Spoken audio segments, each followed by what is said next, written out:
Text book की points हैं उनको देखेंगे। कुछ टर्म्स हैं जिनकी बाय डेफिनेशन वाइज आपको याद करना है। डेफिनेशन वाइज जैसे सबसे पहले जैसे हमारे टेक्स्ट बुक में आप जैसे देखें इम्यूनिटी की है।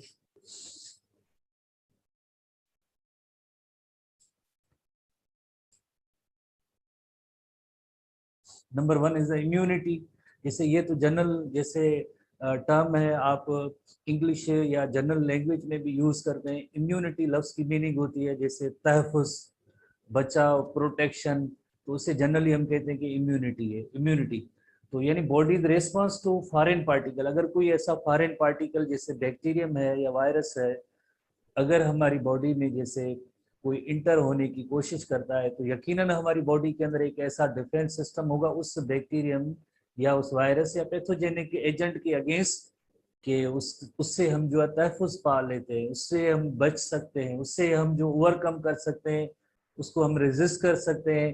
तो यकीनन इस कंडीशन को हम कहेंगे इम्यूनिटी कहेंगे। Body's response to foreign particles such as the production of antibody direct against specific antigen is called the immune response. और उस कंडीशन के लिए लफ्ज हम कहेंगे इम्यून रिस्पॉन्स।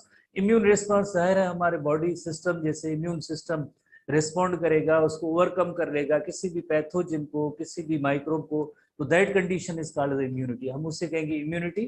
और ये जो हमारा बॉडी का रिस्पॉन्स होगा फॉरेन जैसे कोई पार्टिकल है वो अगर इंटर होने की कोशिश करता है तो that is called as immune response. छोटे से टर्म में immunity is ability to resist the damage from the foreign substances, microorganism, harmful chemicals, toxins वगैरह, कोई भी फॉरेन जो है सब्सटेंसेस अगर बॉडी में इंटर होने की कोशिश करते हैं, रेजिस्टेंस यकीनन हमारी बॉडी की तरफ रेजिस्टेंस होगी, चाहे देन वो हम उसमें सक्सेसफुल हो या ना हो, बट रेजिस्टेंस जरूर होगी।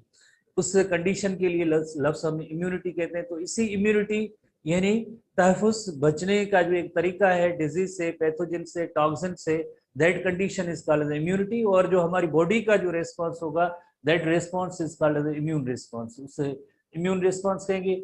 इम्यूनोलॉजी तो आपको पता है कि यानी स्टडी है, study of foreign particles that can affect the living body, defence mechanism, और ये किस तरह से हम फॉरेन पार्टिकल को एलिमिनेट करते हैं। इनके डिसऑर्डर्स भी होते हैं इम्यूनोलॉजिकल सिस्टम के हवाले से, जैसे ऑटो इम्यून डिजीज भी हो जाती हैं, टिश्यू रिजेक्शन वगैरह। ये सारी जो डिजीज एंड मेडिसिन में इम्यून सिस्टम का एक बहुत ही बड़ा रोल या किरदार यकीनन आप पढ़ेंगे। Immune system that is very important component of our body. Natural एक डिफेंस सिस्टम है, उसकी जो वेरियस एस्पेक्ट्स के हवाले से जो हम स्टडी करते हैं that is called immunology. Logy study तो इतना कोई बिग टर्म नहीं है। तो first, human body has 3 lines of defence against microbial attack. जैसे हमने कल भी पढ़ा था, अगर कोई भी जैसे ये ऑर्गेनिज्म है या बॉडी है तो उसमें लाइंस ऑफ डिफेंस है। लाइंस ऑफ डिफेंस इस मकसद के लिए ये लफ्ज इस्तेमाल किया जाता है, जैसे पुराने दौर में वार्स या जंगें हुआ करती थी, तो जिसमें जहाँ पे यानी उनकी जो सेंट्रल पोजीशन होती है, मेन पोजीशन होती है, या उसमें किंग या कोइन उनका घर होता है, या जो कुछ भी है कैपिटल है, वो उसके इर्द गिर्द लाइन्स ऑफ डिफेंस, यानी जैसे फर्स्ट लाइन ऑफ डिफेंस जिसमें सोल्जर, वार्ड्स हो, टैंक्स जो भी है, second line of defence, third line of defence, उसके मेन जो आर्गन है, कंपोनेंट है, यानी जिसको बचाना है, उसके इर्द गिर्द आखिरी जैसे लाइन ऑफ डिफेंस। तो इस तरह से लाइन्स ऑफ डिफेंस इम्यूनिटी के हवाले से ये जो टर्म आया lines of defence, defence point of view से है। जैसे फर्स्ट लाइन ऑफ डिफेंस जैसे किसी भी कंट्री की बॉर्डर फोर्सेस होती है, देन सिटीज के अंदर होती है, ऑफिस के अंदर होती है, मेन जगहों पे होती है, तो ये जो है फोर्सेस हैं जैसे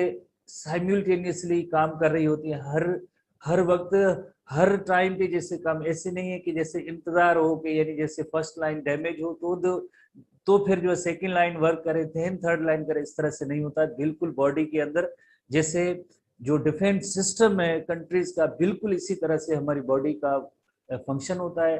हालांकि इसमें डिवीजन तो जरूर है कि जैसे ये first line of defence, second line of defence, third line of defence, but they work simultaneously, एक ही साथ हर वक्त जैसे काम कर रहे होते हैं। तो फर्स्ट लाइन ऑफ डिफेंस में कौन से कंपोनेंट है, सेकंड में कौन से हैं, थर्ड में कौन से हैं, जिनको याद करना जरूरी है एनटीबी के हवाले से जो पॉइंट्स हैं। जैसे first line of defence comprise external barriers that keep the microbes out of body. जैसे हमने कल भी पढ़ा था कि स्किन एंड म्यूकस मेम्ब्रेन होती है। सबसे पहली पॉइंट तो यही होती है कि अगर किसी भी तरह से माइक्रोब जो है बॉडी के अंदर एंटर ही ना हो, पहली स्ट्रेटेजी ये है कि माइक्रोब्स इंटर ही ना हो। बट जैसे कि आपको पता है कि हमारे यहाँ बॉडी के अंदर वेरियस ओपनिंग्स मौजूद हैं, स्किन के अंदर छोटे छोटे से ओपनिंग्स मौजूद हैं, या जिस तरह से माउथ है, नॉस्ट्रल्स है, या फूड इनटेक करते हैं, किसी न किसी तरह से जो है पैथोजन तो आ जाते हैं। बट पहली पहली प्रायोरिटी ये होती है कि यानी पहली आउटर सबसे पहला जो कंपोनेंट है या सेगमेंट है, फर्स्ट लाइन ऑफ डिफेंस, जो फिजिकल एक बैरियर होते हैं। जैसे अगर अब देखें, हमने रिसेंटली रेस्पिरेटरी सिस्टम पढ़ा है, उनकी इनर लाइनिंग पे जैसे सीलिएटेड एपिथेलियम है, म्यूकस प्रोड्यूस होती है, सीलिया मौजूद है, कि अगर रेस्पिरेटरी ट्रैक्ट में किसी भी तरह से डस्ट पार्टिकल या कोई माइक्रोब वगैरह आ जाए, इवन अल्वियोलाई तक भी एक डिफेंस कंपोनेंट मौजूद है, अल्वियोलर मैक्रोफेजेस भी मौजूद है। जैसे हमने पढ़ा था कि किसी भी तरह से जो ये जो है फर्दर स्प्रेड ना हो, इसी इंटरनल लाइनिंग पे भी ऐसी जो है डिफेंस स्ट्रेटजीज मौजूद हैं, और इसी ताकि वो सेल्स में दाखिल ना हो सके। इसी तरह से हम देखेंगे एक्सटर्नली हमारे यहाँ स्किन का एक बैरियर भी मौजूद है। जब तक स्किन इंटैक्ट है, कोई इंजरी नहीं है, कोई इंट्रेंस के लिए पॉइंट नहीं आए, तो मीन्स कोई भी फॉरेन पैथोजन है या वायरस बैक्टीरिया जो कोई भी दाखिल नहीं हो सकता, जब तक स्किन इंटैक्ट है, इंजरीज के अलावा, जैसे कोई एक्सपोज पार्ट उसको ना मिले। Second line of defence consist of non specific internal defence, जिसमें इनेट इम्यून सिस्टम हम कहते हैं, that combats all type of micro organism. All type of micro organism से लड़ने की जो सलाहियत होती है उसे कहते हैं ऑल टाइप, हर किस्म। नॉन स्पेसिफिक कहते हैं। स्पेसिफिक की मीनिंग होती है जो मखसूस किस्म की जो माइक्रो ऑर्गेनिज्म, उनसे लड़ने की जो सलाहियत होती है, तो उसे हम कहते हैं स्पेसिफिक। नॉन स्पेसिफिक की मीनिंग होती है ऑल टाइप, वैरायटी ऑफ, हर किस्म के माइक्रोब से फाइट जरूर करेंगे, उससे लड़ने की एक ट्राई करेंगे, कोशिश करेंगे। काफी जगहों में जैसे हम ओवरकम कर लेते हैं, किन पे नहीं भी होता है। तो यानी ये इस तरह की जो है नॉन स्पेसिफिक, हर टाइप के, ऑल टाइप ऑफ माइक्रोब्स उससे फाइट होगी। यकीनन कुछ ऐसे हमारे यहाँ WBCs हैं जिसमें मैक्रोफेजेस आ जाते हैं, जिसमें नेचुरल किलर सेल आ जाते हैं। तो ये हम पढ़ेंगे आगे आहिस्ता आहिस्ता। तो ये सारे कंपोनेंट्स हैं जो जैसे और भी हैं, मीन्स जैसे कॉम्प्लीमेंट सिस्टम ऑफ प्रोटीन्स हैं, इंटरफेरोन्स है, इन्फ्लेमेशन है, ये सारी चीजें मिलके जो एक सेकेंड लाइन ऑफ डिफेंस बनाते हैं, सेकेंड लाइन ऑफ डिफेंस बनाते हैं। थर्ड लाइन ऑफ डिफेंस जो स्पेसिफिक है, स्पेसिफिक इंटरनल डिफेंस है, जिसमें एडेप्टिव जैसे एडेप्टिव और एक्वायर्ड इम्यूनिटी होती है, और उसे थर्ड लाइन ऑफ डिफेंस कहते हैं। जो humoral immunity and cell mediated immunity, humoral immunity and cell mediated immunity, यकीनन आपने जैसे फर्स्ट ईयर में लोअर क्लास में आखिरी चैप्टर में पढ़ा होगा, humoral immunity and cell mediated immunity, उसके जरिए जो डिफेंस होता है उसे हम कहते हैं third line of defence. First line of defence इसमें एक्सटर्नल बैरियर है ताकि माइक्रोब दाखिल ना हो। सेकेंड लाइन ऑफ डिफेंस जिसमें नॉन स्पेसिफिक है, ऑल टाइप ऑफ माइक्रोब से लड़ने की सलाहियत है हमारे पास। वो कुछ बॉडी के अंदर ऐसे WBCs हैं, WBCs की हैं, प्रोटीन्स हैं, उनका जो सेट है, कॉम्प्लेक्स ऑफ प्रोटीन है, कॉम्प्लीमेंट प्रोटीन जिसे कहते हैं, इंटरफ्यूरन भी है, फीवर है, इन्फ्लेमेशन है, ये सारी स्ट्रेटेजीज जो है सेकेंड लाइन ऑफ डिफेंस में आती है। थर्ड लाइन ऑफ डिफेंस इसमें जैसे B cell and T cell के जरिए जैसे स्पेसिफिक मखसूस किस्म की, एक ही किस्म की ऑर्गेनिज्म से लड़ने की उनमें सलाहियत होगी, तो उसे हम कहते हैं यूनिक टाइप की ऑर्गेनिज्म में जस्ट वन टाइप का कोई एंटीजन या फॉरेन पार्टिकल होगा उससे ही लड़ सकते हैं, हर किस्म से नहीं, तो उसे हम कहेंगे यकीनन जैसे ये थर्ड लाइन ऑफ डिफेंस है, थर्ड लाइन ऑफ डिफेंस। तो इसी तरह से हम जो लाइंस ऑफ डिफेंस से डिस्कस कर रहे हैं, लाइंस ऑफ डिफेंस के हवाले से अगर देखें तो दो टर्म पहले क्लियर हो जाए तो बेहतर है, थोड़ा फिर आगे चलते हैं। एक टर्म है नॉन स्पेसिफिक डिफेंस होता है, और दूसरा होता है स्पेसिफिक डिफेंस। नॉन स्पेसिफिक जैसे अभी हमने पढ़ा ऑल टाइप ऑफ ऑर्गेनिज्म है, और स्पेसिफिक यानी किसी मखसूस किस्म के ऑर्गेनिज्म से लड़ने की जो सलाहियत होती है तो हम उसे कहेंगे स्पेसिफिक। नॉन स्पेसिफिक यानी that are not unique, not unique he means every type, हर किस्म के लड़ने की सलाहियत होती है। एंड डिफेंस ब्लॉक और अटैक एनी इन्वेडिंग ऑर्गेनिज्म, कोई भी जैसे बॉडी के अंदर दाखिल होगा ऑर्गेनिज्म उससे यकीनन जैसे रेजिस्ट करेंगे, फाइट करेंगे, लड़ेंगे। तो different invading agents एलिसिट्स same response from the non specific defence. जैसे आगे जब हम स्पेसिफिक डिफेंस पढ़ेंगे तो हर एक माइक्रो ऑर्गेनिज्म को किल करने का एक अलग सा तरीका होता है। बट यहाँ पे जैसे जैसे आप जैसे देखें मैक्रोफेजेस, मैक्रोफेजेस है इनगल्फ करेंगे हर चीज को, जैसे उनका काम है इनगल्फ द बैक्टीरिया। जैसे परफोरेंस होते हैं, प्रोटीन होते हैं, उनका काम है पोर बनाना, सबके लिए ऐसे करेंगे। तो इस तरह से यानी जैसे उनका एक ही काम, जैसे कोई भी फॉरेन पार्टिकल है तो उसमें different invading agent illicit same response, जिससे उनका एक मखसूस जैसे एक रिस्पॉन्स होगा, वही होगा from the non specific defensive. They are present at the time of birth, इस वजह से हम इसे इनेट कहते हैं। जैसे हमारे एसटीबी बुक के अंदर इनेट इम्यूनिटी है और एडेप्टिव इम्यूनिटी है। इनेट लफ्ज की मीनिंग ही होती है बाय बर्थ। जैसे अगर कोई भी एक पर्सन है जिसकी बर्थ होती है तो जाहिर है उसके अंदर जैसे स्किन प्रेजेंट है, म्यूकस मेम्ब्रेन प्रेजेंट है, उसके अंदर डब्ल्यूबीसीज प्रेजेंट है, जिसमें डब्ल्यूबीसीज में जैसे मैक्रोफेजिस हैं, न्यूट्रोफिल्स हैं, ये सारी चीजें मौजूद हैं, एनके सेल्स हैं, नेचुरल किलर सेल्स मौजूद है, जैसे इन्फ्लेमेटरी मैकेनिज्म मौजूद है, फीवर भी आता है। ये सारी चीजें जैसे बाय बर्थ जैसे फिर देन होता रहता है सिलसिला ऐसे, यानी किसमें यानी अडेप्ट करना, यानी बाहर से वो एक जिस तरह से वैक्सीनेशन है, या जब तक कोई किसी पैथोजन की एंट्री हो देन उसके अगेंस्ट एक स्पेसिफिक टाइप का रिस्पांस प्रोड्यूस ना हो, तब तक यानी हम कहेंगे ये बाय बर्थ है, पैदाइशी हर चीज जो मिल जाती है। Work by the preventing the approach and contact of the invading agent and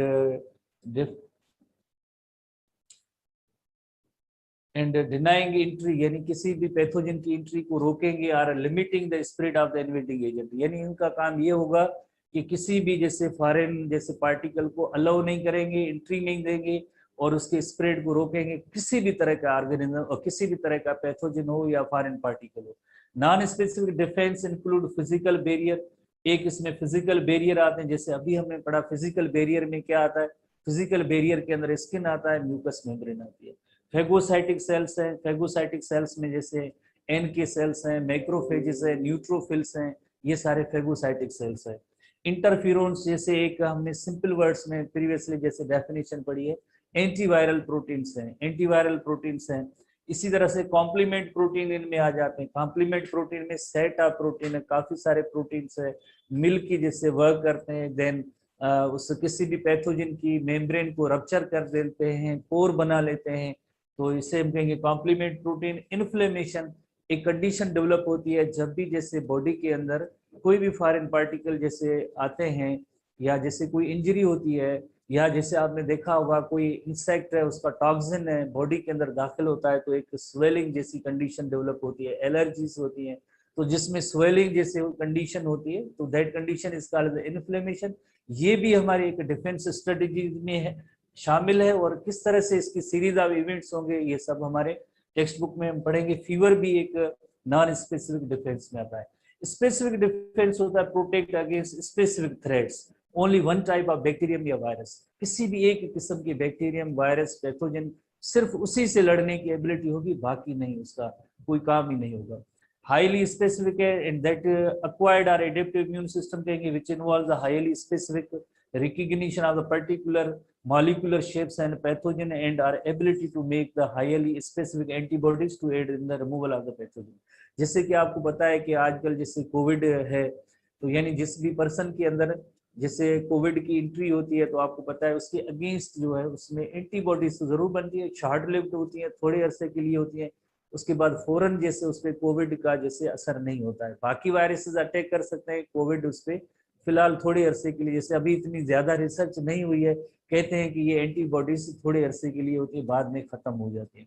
उसके लिए देन क्या करना पड़ता है, वैक्सीनेशन करवानी पड़ती है, एक डोज दूसरा डोज, ताकि मेनी एंटीबॉडीज लॉन्ग लिव्ड पड़ी रहें, ताकि उसमें अगर नेक्स्ट टाइम जब भी ऐसा वायरस आए, सिर्फ कोविड, सारे वायरसेस के अगेंस्ट नहीं, ओनली कोविड 19 के लिए जैसे वो इफेक्टिव वैक्सीन है, सिर्फ उसी को करना। तो इस तरह की जो है जो इम्यूनिटी होगी वो हम कहेंगे ये स्पेसिफिक डिफेंस है।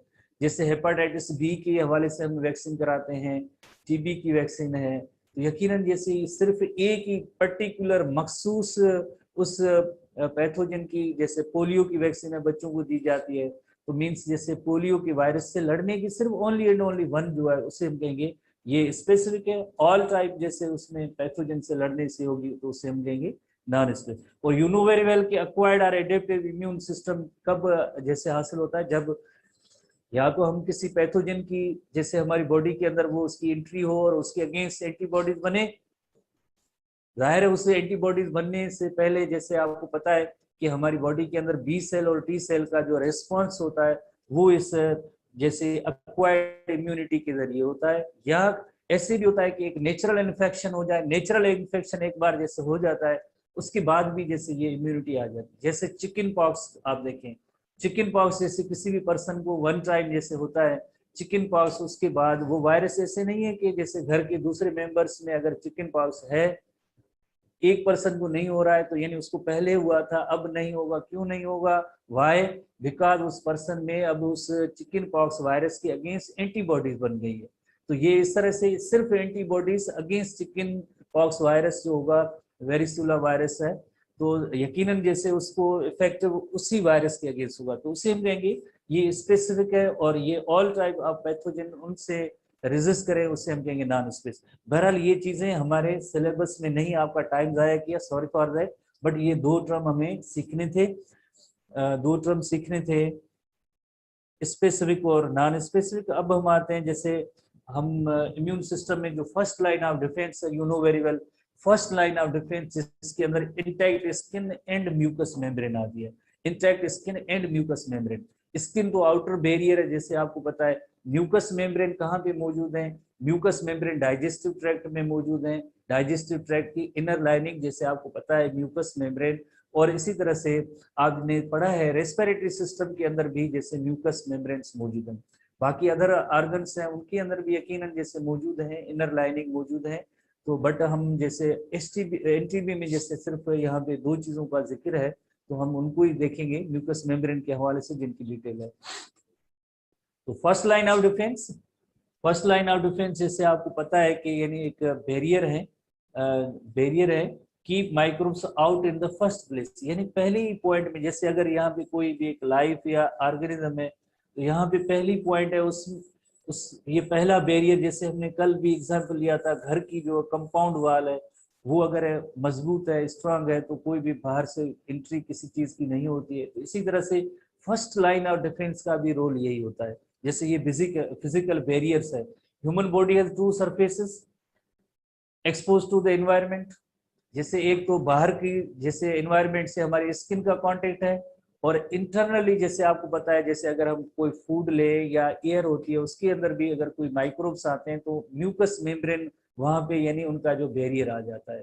तो यानी एक्सपोजर सिर्फ एक स्किन का होगा और दूसरा होगा म्यूकस मेम्ब्रेन का। स्किन बॉडी से जो आउटर वन जो पार्ट है, कंपोनेंट है सबसे बाहर, ये बैरियर है, और प्लस में जैसे डाइजेस्टिव ट्रैक्ट है या जैसे रेस्पिरेटरी ट्रैक्ट है उनके अंदर भी एक म्यूकस मेम्ब्रेन है, ये जो है बैरियर्स हैं। Mucous membrane of the digestive and respiratory tracts, इनकी म्यूकस मेम्ब्रेन और स्किन है, यही जो है फर्स्ट लाइन ऑफ डिफेंस में आते हैं। एक्सटर्नल बैरियर से जैसे रोकते हैं, आपको पता है कि फर्स्ट लाइन ताकि कोई पैथोजन भी दाखिल ना हो, since this barrier inhibit generally all kind of microbial invasion, the first line of defence is called non specific. जैसे हमने थोड़ी देर पहले पढ़ा है कि first line of defence non specific nature है, किसी भी तरह के माइक्रोब्स अगर आएंगे उनको स्टॉप करना, रोकना, जब तक उसमें कोई इंजरी ना हो, कोई एंट्री के लिए पॉइंट ना मिले, तब तक यानी कोई भी माइक्रोब उसमें दाखिल नहीं हो सकता है, जब तक ये स्किन और म्यूकस मेम्ब्रेन इंटैक्ट रहेंगी, स्किन और म्यूकस मेम्ब्रेन। अब सबसे पहले हम स्किन की तरफ आते हैं। स्किन की स्ट्रक्चर के हवाले से थोड़ी शायद लोअर क्लास में भी आपने पढ़ा है या नहीं पढ़ा है। इससे दो लेयर होते हैं, एक उसमें जैसे एपिडर्मिस है और दूसरा डर्मिस है, जैसे अगर इलस्ट्रेशन डायग्राम भी आपके टेक्स्ट बुक में मौजूद है, और यहाँ पे भी जैसे देख सकते हैं स्किन के दो लेयर, जैसे एक जैसे एपिडर्मिस है, एपी रेफर्स टू अबव, और दूसरा जो लेयर होता है उसे हम कहेंगे डर्मिस कहते हैं। डर्मिस जरा थिक होता है, जिसके अंदर ये हेयर फॉलिकल्स हैं जिनमें हेयर निकलते हैं, काफी सारे ग्लैंड्स हैं, जैसे एक सिबेशियस ग्लैंड है, और इसी तरह से यहाँ पे जैसे एक स्वीट ग्लैंड्स भी होते हैं। बाकी ये थिन लेयर जो होता है उसे हम कहते हैं डर्मिस कहते हैं। बट इसके साथ साथ आउटर सबसे सरफेस पे एक केराटिन का भी लेयर होता है, केराटिन। केराटिन जैसे आपने होम्योस्टेसिस इंटर क्लास में चैप्टर 1 है उसमें आपने पढ़ा होगा, केराटिनाइज्ड एपिडर्मिस।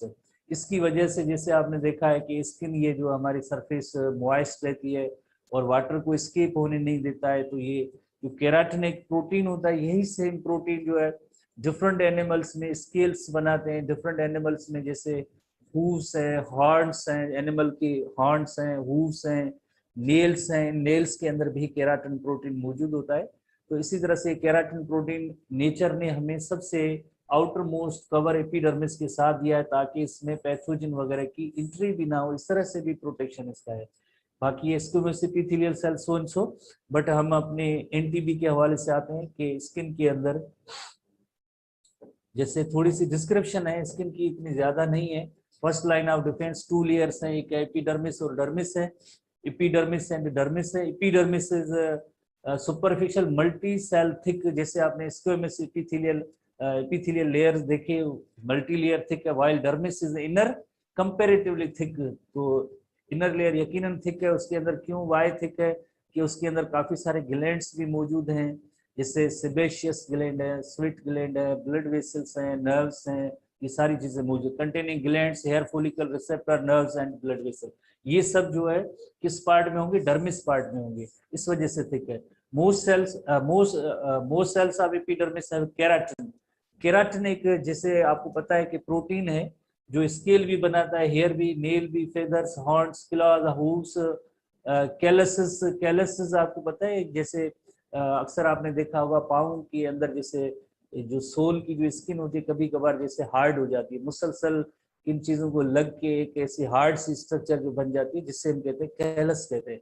तो कैलसेस में भी होती है and outer layer of skin among vertebrates, and keratin also protects epithelial lining from damage और stress and extremely insoluble in water and organic solvent. तो कुदरत ने, नेचर ने कितना इंपॉर्टेंट कंपोनेंट दिया है हमें स्किन के आउटर साइड पे, जो इसकी इतनी इंपॉर्टेंट प्रॉपर्टीज हैं, वेरी वेल प्रॉपर्टीज, जैसे पैथोजन की एंट्रीज वगैरह, मॉइस्ट रखना, इतनी हार्ड स्ट्रक्चर जो प्रोवाइड किए। The outer surface of the skin also consist of dry dead scales, consequently most microbes that land on the skin cannot obtain their water and nutrients। तो जैसे देखें सबसे outer most अगर dry है, कुछ भी नहीं है, बिल्कुल ड्राई है ना, वो न्यूट्रिएंट वाटर कुछ भी नहीं मिलेगी, तो जाहिर है माइक्रोब्स अगर स्किन के ऊपर आए भी तब भी वो सरवाइव नहीं कर पाएंगे, क्योंकि वहां पे ना तो वाटर है ना न्यूट्रिएंट है। तो फिर जब तक उनको कोई एंट्री के लिए पॉइंट ना मिले तब तक मीन्स वो मर जाएंगे, क्योंकि सबसे आउटर मोस्ट जो कवर है वो केराटिन का है, वो दैट इज उसमें जैसे most microbes that land on skin can not obtain water and nutrient they need. इस तरह से जो है ये भी सर्वाइवल इनका नहीं होगा बिकॉज ऑफ केराटिन। जैसे अभी हमने देखा कि केराटिन जो है, केराटिन जो सबसे जैसे ये लेयर जैसे स्किन के ऊपर जैसे केराटिन का लेयर, ये केराटिन लेयर है, और केराटिन लेयर जैसे ये सबसे बाहर जो ये सरफेस पे पड़ा है, स्किन सरफेस पे ये केराटिन का लेयर होता है। केराटिन का लेयर नीचे जैसे आप देखें ये मल्टी लेयर्ड जैसे एपिडर्मिस तो है, बट उससे ज्यादा थिक जो है यकीनन जैसे ये डर्मिस एरिया जो ज्यादा थिक है, क्योंकि इसमें हेयर फॉलिकल्स हैं, इसमें जैसे नर्व्स, ब्लड वेसल जैसे हमने पढ़ा है। बात हो रही थी कि ये केराटिन जो सबसे आउटर मोस्ट कवर पे होता है केराटिन होता है, ठीक है। तो उसके बाद जैसे अदर हमारे टेक्स्ट बुक में भी जैसे डायग्राम है, एनटीबी में भी स्किन की डायग्राम के हवाले से वेरियस कंपोनेंट्स भी दिए गए हैं, but skin impenetrable barrier against microbial invasion means, जैसे हमने पहले ही पढ़ा कि जब तक हमारी स्किन इंटैक्ट है, जैसे डॉक्टर साहिबान अक्सर जैसे कोई भी इंजरी होती है तो उसके ऊपर जैसे कुछ एंटी माइक्रोबियल जैसे केमिकल्स होते हैं वो भी ऐड करते हैं, और इसको बैंडेज या रेस्ट्रिक्ट देते हैं, ताकि किसी फॉरेन जो पार्टिकल है, पैथोजन है, उसकी एंट्री ना हो, उसको रोकने के लिए ऐसी बैंडेज या स्ट्रेटेजीज अप्लाई की जाती है। Skin is made up of 2 layers, epidermis और डर्मिस हो गया, एपिडर्मिस सुपरफिशियल, ये सब कुछ हमने पढ़ लिया आई थिंक। अब नेक्स्ट जो पॉइंट है इसमें जैसे एक पॉइंट दिखाई गई है, जैसे हम थोड़ा सा कंपेयर करते हैं कि जैसे फॉर एग्जांपल जैसे स्किन तो इंटैक्ट है, तो उसमें माइक्रोबियल इन्वेजन किस तरह से होती है, ये स्किन की सरफेस है, एपिडर्मिस और डर्मिस हुआ, तो इस पे बहुत ही ज्यादा जैसे वायरसेस, बैक्टीरिया और फंजाई इस स्किन पे आते हैं। यकीनन मैनी जो है हम एटमॉस्फेयर में हमारा एक्सपोजर है, सबसे बाहर का जो एरिया है दैट इज स्किन, तो यकीनन आएगा। काफी सारी ऐसी चीजें होती हैं जो ऑलरेडी जैसे कंटेमिनेटेड होती हैं, गिलाजत से भरी होती है, इत्तेफाक से हमारा जैसे वहां पे हाथ लगता है तो यकीनन हमारी स्किन पे जो है बहुत ही ज्यादा ऐसे वायरसेस, बैक्टीरिया, फंजाई के स्पोर्स वगैरह आ सकते हैं। जैसे हम कहते हैं कि जैसे हेल्थ की कंडीशन अगर, जैसे सैनिटेशन की कंडीशन अगर प्रॉपर नहीं है किसी जगह पे, जैसे railway station and bus stops, उनके वॉशरूम, उनके जैसे हुक्स होते हैं डोर्स की, कितने कंटेमिनेटेड होते हैं, अगर इनके ऊपर, या जो पुरानी बसें हैं उनकी जो हैंडल्स वगैरह है, तो काफ़ी सारी ऐसी चीज़ें हैं जिनको अगर हम टच करेंगे तो उसमें जो काफ़ी सारे जो बैक्टीरिया वायरसेस हो सकते हैं जो हमारी स्किन पे आ सकते हैं। अगर स्किन इंटैक्ट है तो मीन्स कोई भी उसके लिए होगी। जैसे आजकल जैसे कोविड के हवाले से हमने सैनिटाइजर किया जाए हाथों के ऊपर, ताकि उसमें कोई भी बैक्टीरिया वायरसेस वगैरह आए तो उनकी किलिंग हो, क्योंकि उनकी एंट्री की पॉइंट्स जैसे यहाँ पे भी जैसे दिखाया गया मौजूद है। जैसे स्वीट ग्लैंड है, उनकी पोर्स है स्वीट, उसके जरिए भी ये पैथोजन दाखिल हो सकते हैं, यहाँ स्किन के अंदर दाखिल हो। जो हेयर फॉलिकल है, हेयर शाफ्ट है, यहाँ से भी जैसे पैथोजन वगैरह इंटर हो सकते हैं। तो अब पहली यानी पॉइंट यही है कि हम पहला इसका ऐसा मौका ही ना दें कि जिसमें जैसे कोई पैथोजन वगैरह हमारी स्किन तक आए। नंबर 2, जैसे सैनिटाइजर वगैरह होते हैं उनसे भी जैसे हैंड से इनकी स्किन जैसे बिल्कुल प्योर अवे रहती है इन पैथोजन से। तो फिर भी जैसे इनकी और भी जैसे आप देखें पॉइंट्स तो जरूर यकीनन मौजूद है। तो ये इस तरह से जो है पैथोजन की एंट्री हो सकती है। अगर इन्हीं हाथों से अगर कोई खाना हम खाएंगे जो गलाजत से भरे हुए हैं, पैथोजन है, तो जाहिर है डाइजेस्टिव ट्रैक्ट में ये आ सकते हैं, या atmosphere air contaminated with this जैसे पैथोजन, तो भी एयर के जरिए भी जैसे ये पैथोजन हमारी बॉडी के अंदर आ सकते हैं। बट वहाँ भी म्यूकस मेम्ब्रेन भी एक प्रोटेक्शन मौजूद है।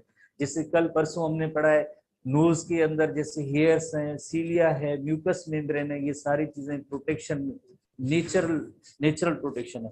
तो बात हो रही थी स्किन की, तो स्किन का एक अनदर पार्ट मौजूद है जिसमें एनटीबी के हवाले से जैसे in addition to dermis, dermis part of skin contains sebaceous gland and sweat gland. Sebaceous gland produce sebum जो एक ऑयली सिक्रीशन है, ऑयली सिक्रीशन है।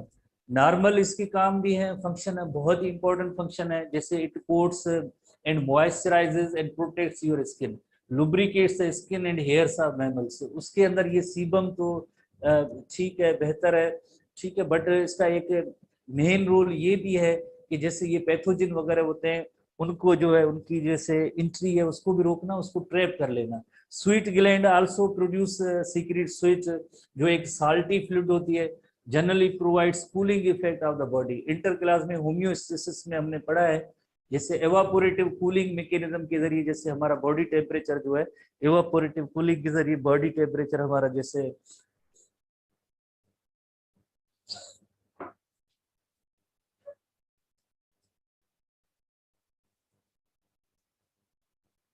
उसका बॉडी टेम्परेचर की रेगुलेशन या थर्मो रेगुलेशन में स्वीट ग्लैंड का बहुत ही इंपॉर्टेंट रोल है, स्वीट ग्लैंड का। क्योंकि स्वीट के जरिए जैसे एवापोरेटिव कूलिंग होती है। बट इसका एक और भी फायदा है, फायदा ये है कि जैसे स्वीट अगर स्किन की सरफेस पे आता है तो उसके साथ साथ जैसे लैक्टिक एसिड की थोड़ी कंपोनेंट होते हैं, पोर्शन होता है, प्रोपोर्शन होता है, जिसकी वजह से भी पैथोजन के लिए वो फेवरेबल एनवायरनमेंट नहीं होता है, जिसकी वजह से पैथोजन की जो है वो एंट्री जो है स्टॉप हो जाती है, वहां पे फर्दर आगे नहीं बढ़ेंगे। Secretion from sweet gland and sebaceous gland usually cover the skin and this secretion contain natural antibodies. Natural antibodies तो किस सूरत में? In the form of lactic acid that inhibit the growth of the bacteria and fungi. Lactic acid की वजह से bacteria वहां पे multiply नहीं हो सकेंगे, फंजाई वहां पे मल्टीप्लाई नहीं हो सकेंगे, उनके लिए मीडियम ये सुइटेबल नहीं होगा। जब स्वेट होगा, लैक्टिक एसिड उसमें होगा, तो इसी वजह से जो है ये पैथोजन वगैरह जिस तरह से यकीनन जो पैथोजन होगा वो नहीं होगा, उसमें आगे बढ़ नहीं सकता। Multiple defence makes unbroken skin and externally effective barrier against microbial invasion.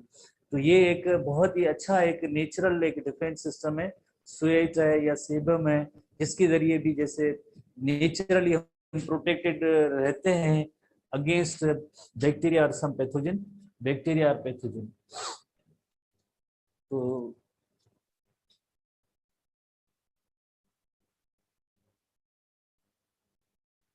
उसके बाद जैसे रेस्पिरेटरी सिस्टम के हवाले से रिसेंटली हमने जैसे पढ़ा है फर्स्ट लाइन ऑफ डिफेंस का ही कंपोनेंट है। म्यूकस मेम्ब्रेन थोड़ी देर पहले हमने पढ़ा था, म्यूकस मेम्ब्रेन दो जगहों पे होती है, डाइजेस्टिव ट्रैक्ट की लाइनिंग थी जैसे, और रेस्पिरेटरी सिस्टम की लाइनिंग है। यूरिनोजेनिटल सिस्टम में भी म्यूकस मेम्ब्रेन होती है, बट वो हमारे सिलेबस में इंक्लूड नहीं है। जैसे ये epithelium of respiratory tract impenetrable barrier against microbial invasion.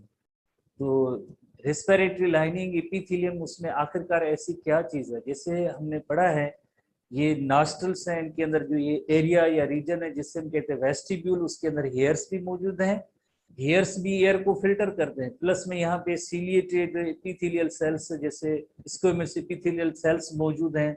जैसे ये जो सीलिएटेड एपिथेलियल सेल्स मौजूद हैं, म्यूकस प्रोड्यूसिंग गोबलेट सेल्स मौजूद हैं जो इन पार्टिकल को, फॉरेन पार्टिकल को, डस्ट को ट्रैप करते हैं। तो ये सारा एक डिफेंस स्ट्रेटेजी है, डिफेंस मैकेनिज्म है। Interior of the nasal cavity that contains hairs is called vestibule. जैसे हमने पढ़ा है वेस्टिब्यूल, जैसे वो किसी भी ओपनिंग की जो कैविटी, गैप या स्पेस है जिसे वेस्टिब्यूल कहते हैं, उसके अंदर हेयर्स मौजूद हैं। और हेयर्स जैसे आपको पता है कि एयर को फिल्टर करते हैं। Vestibular hair filter the large dust particle of the inhaled air. तो यानी पहली पॉइंट यही होती है कि हेयर जैसे उसमें डस्ट पार्टिकल या और कोई भी जिस तरह से ऐसी चीजें जो अदर देन एयर है उसको स्टॉप करने की एक पहली जैसे मैकेनिज्म है, स्ट्रेटेजी है। तो नोज के अंदर हेयर्स का होना ये बेनिफिशियल होता है या फायदेमंद भी होता है। इसी तरह से inner surface of the nasal cavity is lined by ciliated mucous epithelium. Ciliated लफ्ज की मीनिंग होती है कि हैविंग सीलिया, म्यूकस एपिथेलियम यानी म्यूकस यहाँ पे यकीनन प्रोड्यूस होगी, दोनों का एक्शन होगा, कंबाइंड एक्शन होगा। म्यूकस का काम होगा ट्रैप द माइक्रो ऑर्गेनिज्म, और सीलिया की बीटिंग की वजह से इन ऑर्गेनिज्म को प्रोपेल करेंगे, पुश करेंगे, धकेलेंगे आगे, उसको बढ़ने नहीं देंगे। तो इसी तरह से they are involve in trapping the fine dust particles and microbes. कौन, यानी म्यूकस जो होगी इनको ट्रैप कर लेगी। And cilia of the epithelium sweep the trapped and fine dust particles and microbes posterior to the pharynx where they are swallowed and eliminated by the digestive system। तो सीलिया का beating का काम यही होता है ताकि रेस्पिरेटरी ट्रैक्ट में आगे ना बढ़े, रेस्पिरेटरी ट्रैक्ट में जाए ना, उससे बचने के लिए जो है सीलिया का एक्शन होता है। इलस्ट्रेशन भी हम उस पे आते हैं। इसी तरह से आपने ट्रेकिया और एयर पैसेज वे में भी पढ़ा है, ट्रेकिया में भी मौजूद है। जैसे ये ट्रेकिया के अंदर म्यूकस प्रोड्यूसिंग सेल्स मौजूद हैं, सीलिया भी मौजूद हैं। जैसे अगर कोई यहाँ से भी क्रॉस करके अगर कोई पैथोजन है या फॉरेन पार्टिकल है, ट्रेकिया तक आ जाता है, विंड पाइप तक आ जाता है, तब भी जैसे आपको पता है कि म्यूकस होती है उसको ट्रैप करती है। सीलिया के बीटिंग की वजह से वो बैकवर्ड आते हैं, वापस आते हैं, किस तरफ आते हैं, आइधर जो है फेरिंग्स एंड इसोफेगस के जरिए जो डाइजेस्टिव ट्रैक्ट में चले जाते हैं, या एक पावरफुल कफिंग होती है जिसकी वजह से वो चीजें इस ट्रेकिया से भी या विंड पाइप से भी जैसे में भी बाहर जा सकते हैं, बट एक कफिंग रिफ्लेक्स भी मौजूद है। तो trachea and air passageway within the lungs are also lined by ciliated mucous epithelium and it is involved in trapping fine dust particle and microbes. Cilia in this region propel mucus and foreign particles towards the larynx where they enter into the pharynx and are swallowed.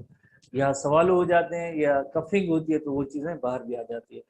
हमारे NTB के अंदर इसकी एक illustration या diagram भी है। जैसे respiratory tract है, उसकी लाइनिंग है, रेस्पिरेटरी ट्रैक्ट की लाइनिंग के अंदर ये रेस्पिरेटरी ट्रैक्ट है, जैसे खास तौर पे ये पॉइंट दिखाई गई है ट्रेकिया की, विंड पाइप की, तो उसके अंदर गोबलेट सेल्स है। ये गोबलेट सेल्स हैं, इनका काम होगा म्यूकस प्रोड्यूस करना। जैसे ये जो लेयर है, दिस लेयर इज म्यूकस, ये म्यूकस का लेयर है। इसी तरह से ये पूरा म्यूकस का लेयर हुआ, और इसमें एक सीलिएटेड कॉल्यूमिलर एपिथेलियम मौजूद है, सीलिएटेड कॉल्यूमिलर एपिथेलियल सेल्स मौजूद है। ये सीलिया है, सारे सीलिया है। तो सीलिया की बैकवर्ड इस बीटिंग की वजह से, जैसे म्यूकस ने किसी भी फॉरेन पार्टिकल को ट्रैप किया, और सीलिया की बैकवर्ड बीटिंग की वजह से movement of mucus to pharynx होगा। फेरेंक्स के बाद जैसे देन इसोफेगस, डाइजेस्टिव ट्रैक्ट में भी जा सकता है।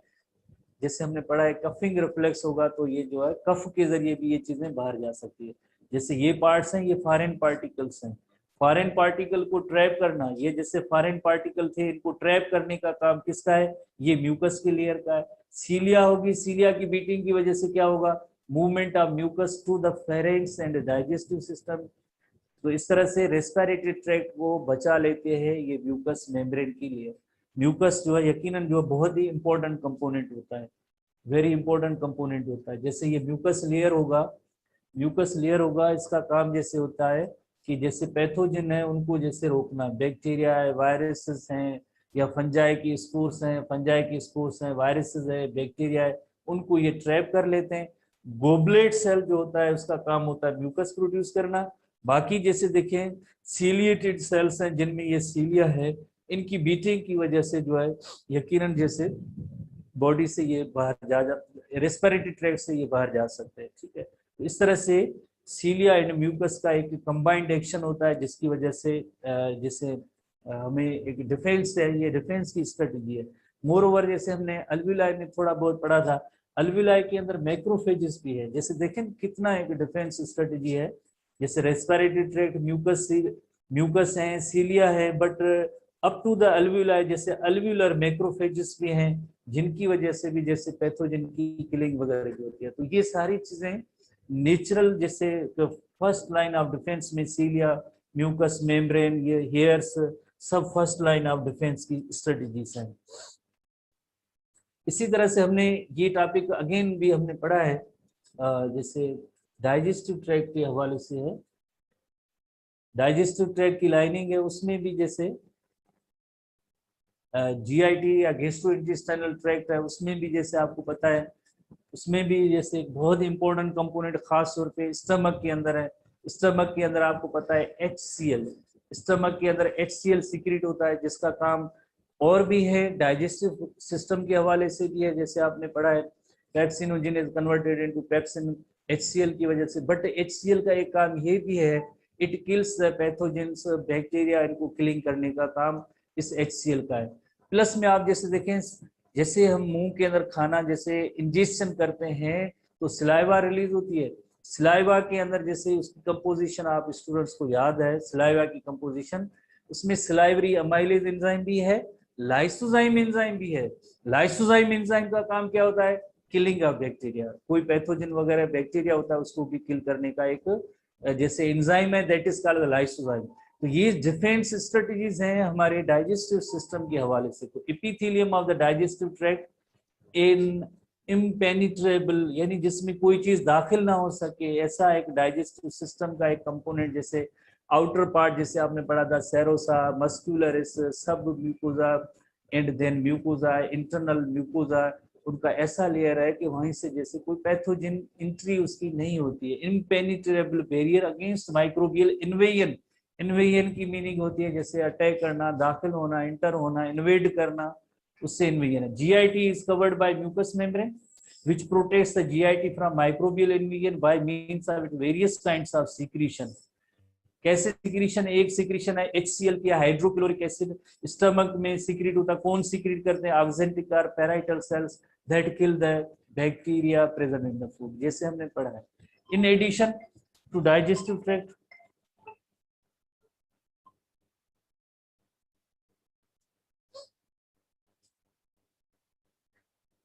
enzyme present in the gastric juices, intestinal juices, pancreatic juices, also digest bacteria present in food। ये जैसे हमने डाइजेस्टिव सिस्टम में ये ऐसा फंक्शन नहीं पढ़ा है। इंटेस्टाइनल जूसेस और पैंक्रियाटिक जूसेस बैक्टीरिया को कैसे किल करते हैं नहीं है, बट यहाँ पे आप पॉइंट है कि एनटीबी की पॉइंट है जिसको आप यकीनन याद करें। तो डाइजेस्टिव ट्रैक्ट में एक म्यूकोजा मौजूद है, HCl भी मौजूद है। HCl जो इसकी वजह से जैसे किलिंग ऑफ बैक्टीरिया होती है। इंटेस्टाइनल एंड पैंक्रियाटिक जूसेस है, ये भी माइक्रोब्स को किल करने के लिए इस्तेमाल। तो काफी सारी चीजें जैसे मेमोराइजेशन की है, क्रैमिंग की है। पैंक्रियाटिक जूसेस से ये कोई डिटेल वहाँ पे डाइजेस्टिव सिस्टम में नहीं है, आप बस पॉइंट की सूरत में इसको आप याद करेंगे। क्रेमिंग टाइप के जैसे क्वेश्चंस हैं। उसके बाद जैसे सेकेंड लाइन ऑफ डिफेंस है इम्यून सिस्टम में।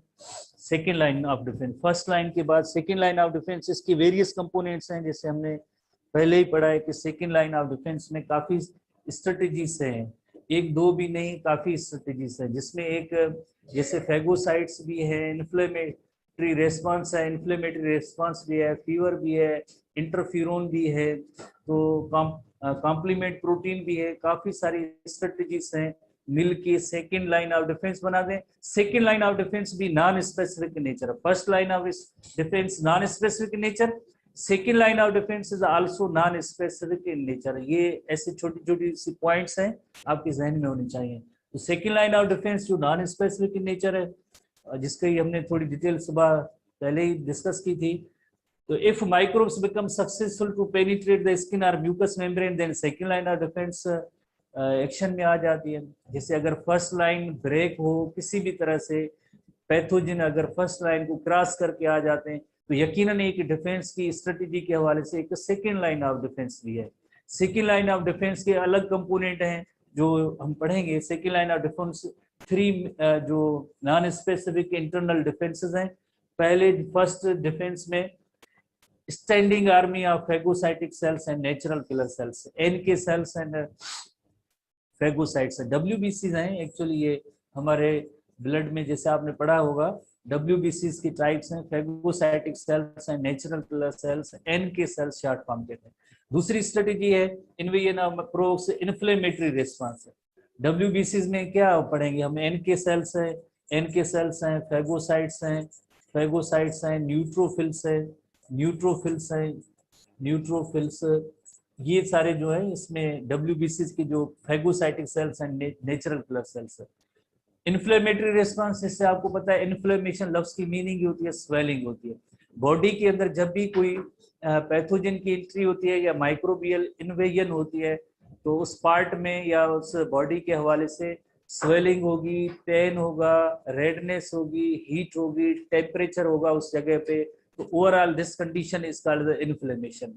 जिससे कभी कभार हमारी स्किन पे कोई कट या इंजरी आ जाती है, तो वो पार्ट उस जगह पे चंद दिनों में जैसे आप देखेंगे कि वहाँ पे स्वेलिंग भी होती है, पेन भी होता है, वो एरिया रेडनेस ज्यादा होती है, हीट भी होती है वहाँ पे, और सीवियर पेन भी होता है। और आखिर में जैसे आप देखते हैं वहाँ पे जब इन्फेक्शन ओवरकम हो जाता है, पस बन जाता है, तो ये सारी मैकेनिज्म या स्ट्रेटेजी होती है इन्फ्लेमेटरी रेस्पॉन्स की, जिसमें सीरीज ऑफ इवेंट्स हैं, चेन ऑफ रिएक्शंस, जिसमें हम पढ़ेंगे।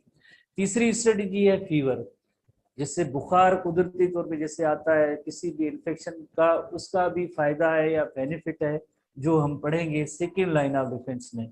सेकेंड लाइन ऑफ डिफेंस उसमें एक जैसे WBCs हैं, इन्फ्लेमेटरी रेस्पॉन्स भी है, और जैसे फीवर भी है, प्लस में जैसे एक प्रोटीन्स भी हैं कॉम्प्लेक्स, जैसे प्रोटीन्स का कॉम्प्लेक्स है, कॉम्प्लीमेंट जैसे प्रोटीन है, परफोरिन पोर फार्मिंग प्रोटीन है, वो भी इस कैटेगरी में आते हैं। कैटेगरी इससे इंटरफेरोन है, वो भी इस कैटेगरी में आते हैं। जैसे हमारे STB बुक में एंटी माइक्रोबियल प्रोटीन की हेडिंग दी गई है, एंटी माइक्रोबियल प्रोटीन की heading, anti microbial protein. Lysozyme enzyme के बारे में भी जिक्र है STB में, जैसे लाइसोजाइम एंजाइम सलाइवा और टीयर्स में मौजूद है, सलाइवा और टीयर्स में मौजूद है। एक ये पॉइंट आप पढ़ेंगे, सलाइवा और टीयर के अंदर लाइसोजाइम एंजाइम भी मौजूद है। ठीक है, ये थोड़े से छोटे छोटे से क्वेश्चन है। बहरहाल अब हम आते हैं, जैसे हमारी पहली पॉइंट है कि फैगोसाइटिक जो सेल्स हैं, फैगोसाइटिक सेल्स कौन कौन से हैं? फैगोसाइटिक रेफर्स टू, जैसे फैगोसाइटोसिस, जैसे यकीनन आपको याद है फैगोसाइटोसिस, जैसे फर्स्ट ईयर में सेल चैप्टर के अंदर जैसे एक सेल जो है इंटैक या इनगल्फ करता है सॉलिड पार्टिकल को, प्रोसेस इज कॉल्ड फैगोसाइटोसिस। और वहां पे भी एग्जांपल है कि WBCs ईट और kill bacteria by phagocytosis. WBCs जो है फैगोसाइटोसिस प्रोसेस के जरिए बैक्टीरिया की किलिंग और ईटिंग करते हैं सॉलिड पार्टिकल, तो वो भी फैगोसाइटिक साइटोसिस। इस फैगोसाइट सेल को हम कहेंगे फैगोसाइट कहेंगे। तो किल पहली कंपोनेंट के अंदर killing cell of the blood है, यानी ब्लड के अंदर, हमारी ब्लड के अंदर ऐसे सेल्स हैं, ब्लड के अंदर एक ऐसे सेल्स हैं जिन्हें हम कहते हैं किलिंग सेल। वो कौन से हैं? वो है WBCs व्हाइट ब्लड कार्पसेल्स हैं। व्हाइट ब्लड कार्पसेल में एक कैटेगरी है फैगोसाइट्स की, और दूसरी है जैसे इसमें जैसे फैगोसाइटिक सेल्स हैं और NK सेल्स है। बहरहाल हम आते हैं इसमें एक एक करके। तो white blood cells in the body are the phagocytes. Phagocyte is a cell that destroys the abnormal body cells such as the cancerous cell or invaded microorganism by engulfing.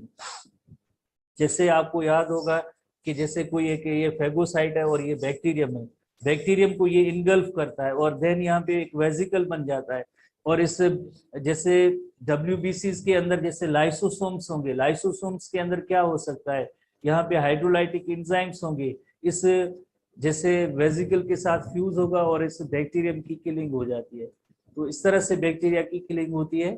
जो process is called as phagocytosis, process is called as phagocytosis, process is called as phagocytosis.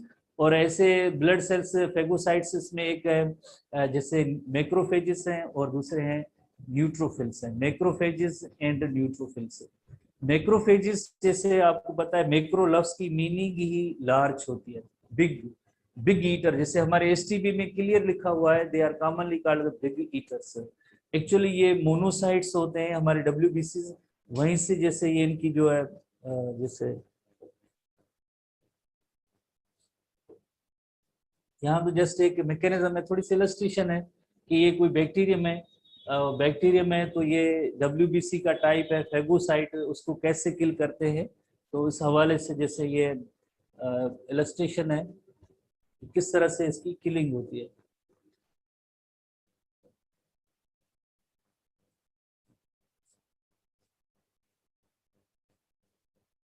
तो सबसे पहले जैसे bacterium है उसको engulf किया, engulf करने के बाद ये जो जाहिर है जब वेजिकल बनता है तो उससे हम कहते हैं फेगोसोम। जो आपने शायद अभी फर्स्ट ये जो सेल चैप्टर हाफ इंट्री वालों ने तो पढ़ा है बट फुल वालों में नहीं पढ़ा है। तो ऐसे यानी पार्ट को, यानी जब कोई भी बैक्टीरियम वगैरह है उसके बाहर जो वेजिकल बनता है that is called phagosome. Then lysosome इसके करीब आएगा, लाइसोसोम में से फ्यूज होगी, इंजाइम रिलीज होंगे, इंजाइम रिलीज होने के बाद इसको डाइजेस्ट कर देंगे। देन इसके पार्ट्स होंगे बैक्टीरियम के, वो कुछ पार्ट्स जो है इसकी फेगोसाइट की सरफेस पे आ जाएंगे और बाकी को यहाँ से रिमूव कर देते हैं। तो ये स्ट्रेटेजी होती है। या ये जैसे पैथोजिन है, पैथोजिन है ये डब्ल्यूबीसी की जो मेम्ब्रेन है, तो ये उस डब्ल्यूबीसी में finger like projection, pseudopodia like projection होते हैं।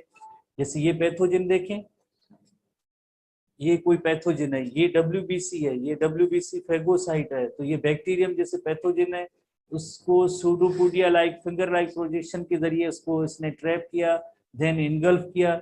जैसे इनगल्फ करते हैं तो आपको पता है कि उसके इर्द गिर्द वैक्यूल बन जाता है। और इसी डब्ल्यूबीसी के अंदर जैसे लाइसोसोम मौजूद है, लाइसोसोम के अंदर वैरायटी ऑफ एंजाइम्स मौजूद है जो इसको जो है, अब ये ऐसा वैक्यूल होगा उससे कहेंगे फेगोलाइसोसोम कहेंगे। जिसके बाद क्या होगा, जिसके बाद ये होगा इसको डाइजेस्ट कर देंगे, किल कर देंगे, और जो इसके कुछ कंपोनेंट्स होंगे वो सरफेस पे भी आ जाते हैं। और ये इसे हम कहेंगे एंटीजन प्रेजेंटेशन। देन ये डब्ल्यूबीसी आगे दूसरे किसी इम्यून सेल को बताएगा इस तरह के रिसेप्टर अगर मौजूद हैं तो ये पैथोजन है, ये फॉरेन पार्टिकल होगा, ये जैसे कोई बैक्टीरियम होगा, इसको आपको किल करना चाहिए। उसके ऊपर जैसे ये टैग लगा लेता है, जैसे ये सारे जो एंटीजन जैसे टैग के बराबर है, किसी भी टैग या कार्ड पे लिखा होता है कि ये फला पर्सन है, फला पर्सन है। तो ये छोटी छोटी जो है टैग है, जैसे गले में जैसे कार्ड लगा हुआ, नाम लिखा हुआ है कार्ड के ऊपर फला पर्सन है। तो इसी तरह से ये जो एंटीजन होते हैं इम्यून सेल के लिए, जैसे दूसरे जैसे आप किसी ऑफिस में जाते हैं ना, एक एम्प्लॉय होते हैं उसका नेम और डेजिग्नेशन लिखा होता है, एक विजिटर्स कार्ड होते हैं। हमारे यहाँ ऐसी कोई ऑफिस शायद आपने नहीं देखी है, अदर देन जो दूसरे मेंबर किसी ऑफिस में जाते हैं उनके गले में भी एक कार्ड दिया जाता है जिसमें लिखा होता है विजिटर, विजिटर लिखा होता है। तो यानी उस ऑफिस वाले उसको देख के पहचानेंगे कि यानी ये या दूसरे पर्सन भी कहेंगे ये विजिटर है, इस ऑफिस से इसका कोई रिलेशनशिप नहीं है। तो इसी तरह से अगर ये छोटी छोटी जो से कंपोनेंट्स हैं, ये भी एक तरह से टैग है, कार्ड है, जो मेम्ब्रेन पे आ जाते हैं, जिन्हें हम कहते हैं एंटीजन कहते हैं। ये अदर इम्यून सेल्स को बताएंगे कि भाई ये जो है इस तरह के अगर ये पार्ट मौजूद है तो मीन्स ये पैथोजन है। आइडेंटिफिकेशन भी उनके लिए आसानी होगी। तो यानी ये इतना इंपॉर्टेंट एक डिफेंस स्ट्रेटेजी है कि जब भी कोई पैथोजन एंटर होगा तो उसको ये इनगल्फ करेंगे, डाइजेस्ट करेंगे, और उसके कंपोनेंट होंगे वो सरफेस पे भी आ जाते हैं, और अदर इम्यून सेल्स को भी बताएंगे कि ये जो पार्ट है, ये जो पैथोजन है, इसको आप किल करें, ना छोड़ें इनको। ठीक है, तो ये जो है काम होगा मैक्रोफेज का होगा। ये काम होता है मैक्रोफेज का, जिसकी हेडिंग के अंदर जो है मैक्रोफेज हम पढ़ेंगे, जो एनटीबी की पॉइंट्स को भी साथ साथ देखते जाएंगे। Macrophages are big eater, simple words में बिग ईटर। मैक्रो लफ्ज की मीनिंग ही लार्ज है, फेजिन फेगो ईटिंग के लिए लफ्ज इस्तेमाल होता है। तो जैसे मैक्रोफेजेस हमारे टेक्स्ट बुक में पॉइंट नहीं है, 2 to 10% ऑफ डब्ल्यूबीसी होते हैं।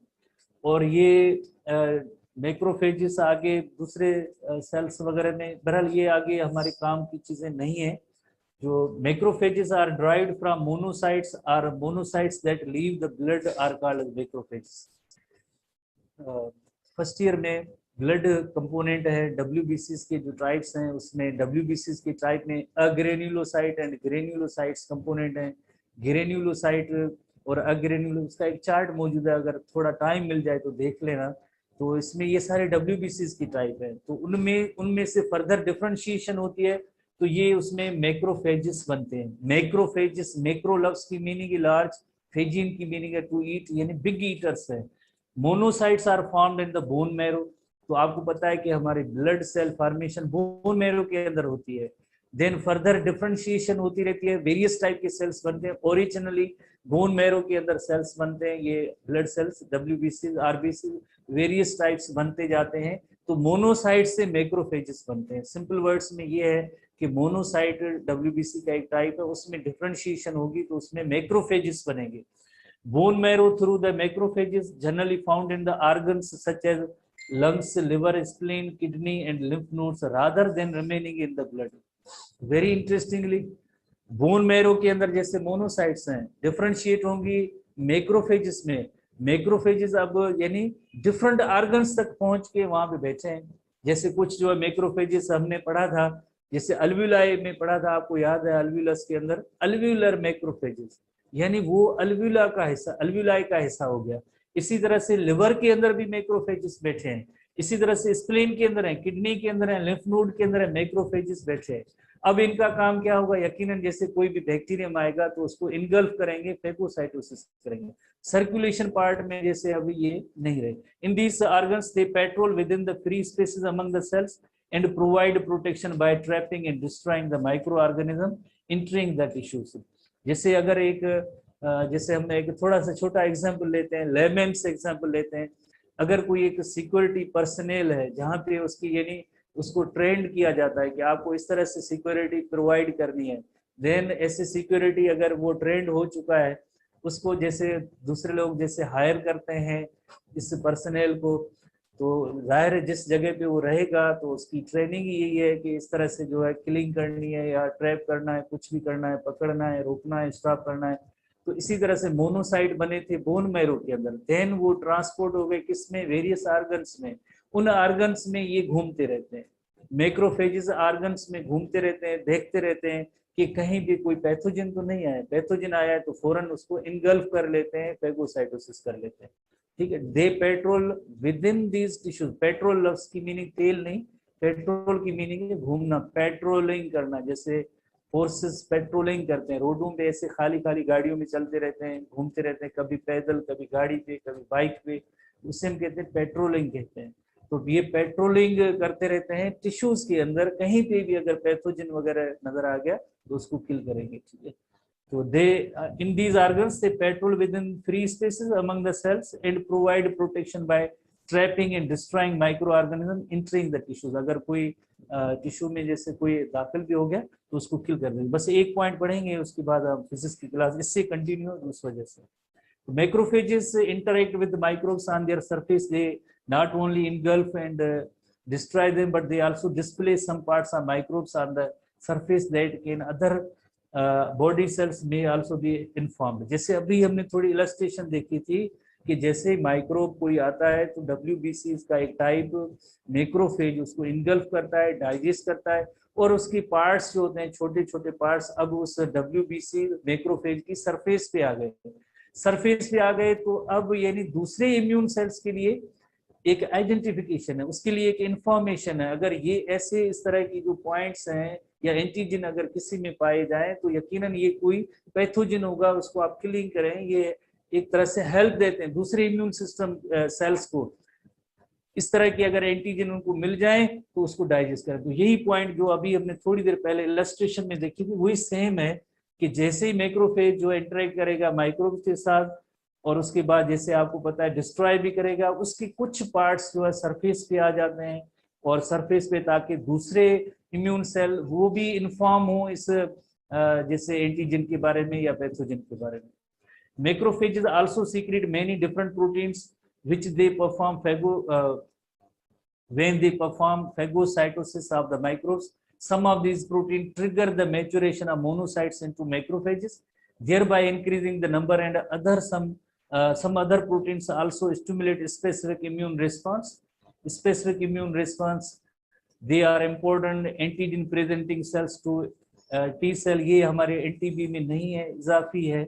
जैसे ये ग्रीन कलर के ना पॉइंट इजाफी, आपको पॉइंट जब मिल जाएंगी तो देख लेना। Engulf and digest everything that does not have on its protein that are specific healthy cells including cancer cell, microbes, cellular debris, foreign substance जो भी होगी, ये इन मैक्रोफेजेस का काम यही होगा। जैसे आपको पता है नॉन स्पेसिफिक नेचर है, कोई भी चीज जो बॉडी में दाखिल होती है, चाहे कैंसरस इसमें सेल्स हो, माइक्रोब्स हो, सेल्यूलर डेब्रिस हो, सेल्यूलर डेब्रिस की मीनिंग होती है टूटे हुए टुकड़े हो, या फॉरेन सब्सटेंस कोई भी आएगी तो मैक्रोफेज का काम होगा कि उसको इनगल्फ करना।